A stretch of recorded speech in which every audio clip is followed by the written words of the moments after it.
¿Jesús tuvo la misma sangre de María? Bueno, considerando primordialmente que el pecado se transmite por la sangre, textos bíblicos, bueno, Salmo 51. Este tipo dice que Jesús no tenía la misma sangre que María y que Jesús nunca tuvo contacto con la sangre de María.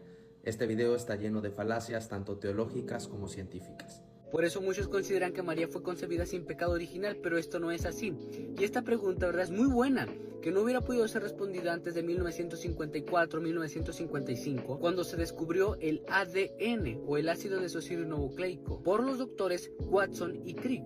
Dice que la pregunta si Jesús tenía la misma sangre que María no pudo responderse antes de 1955, antes de que se descubriera el ADN.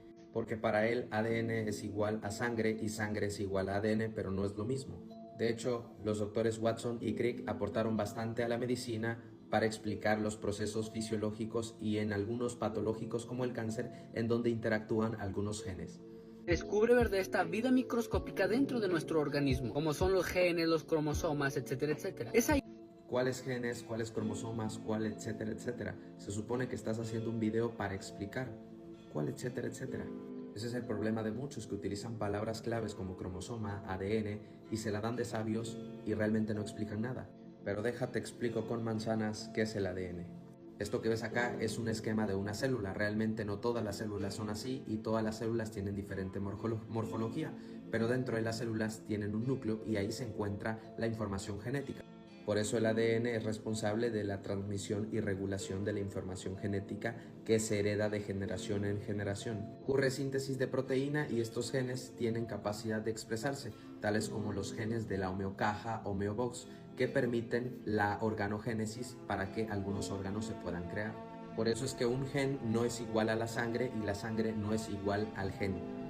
La Biblia es un libro sobrenatural, adelantado a su época desde luego, ya que se adelantó a los descubrimientos de la ginecología, que hasta el siglo XX se... Tú dices que gracias a los conocimientos de la ginecología podemos conocer la genética, y la ginecología no se dedica a estudiar la genética. La ginecología se dedica a estudiar a la atención a la mujer durante el embarazo, el parto y algunas enfermedades que tengan que ver con el sistema reproductor femenino, no con los genes.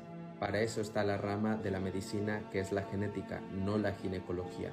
Porque los últimos tratados de la ginecología nos informan que el feto forma su sangre dentro de los tuétanos, es decir, dentro de los huesos. Y a ver, quien estudia el desarrollo del embrión desde la fecundación del óvulo hasta el nacimiento no es la ginecología, es la embriología.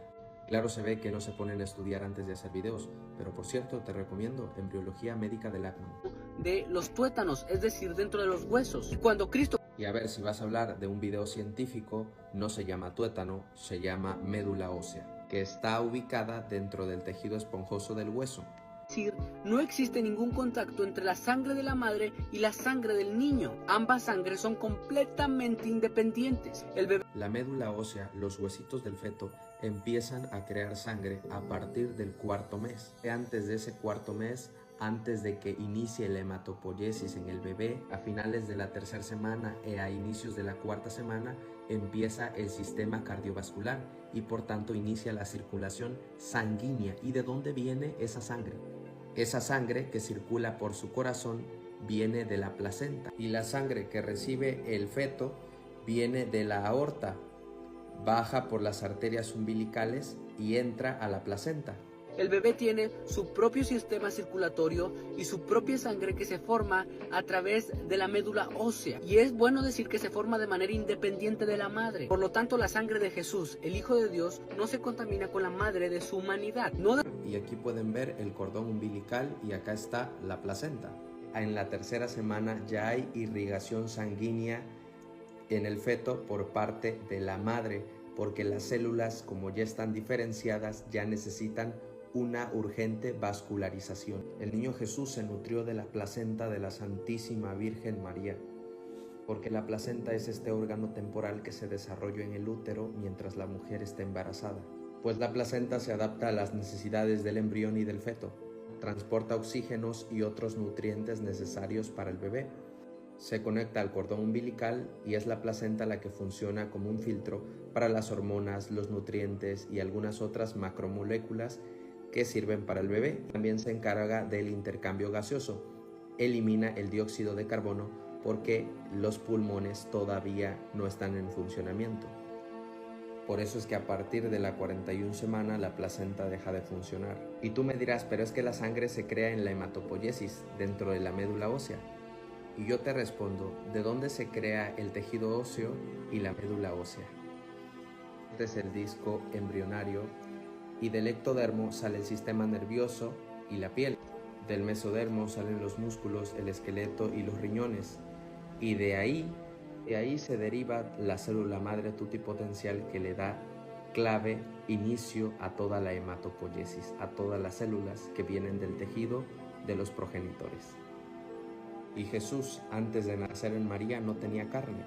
Juan 1:14, y el Verbo se hizo carne y habitó entre nosotros, obtuvo la carne gracias a María.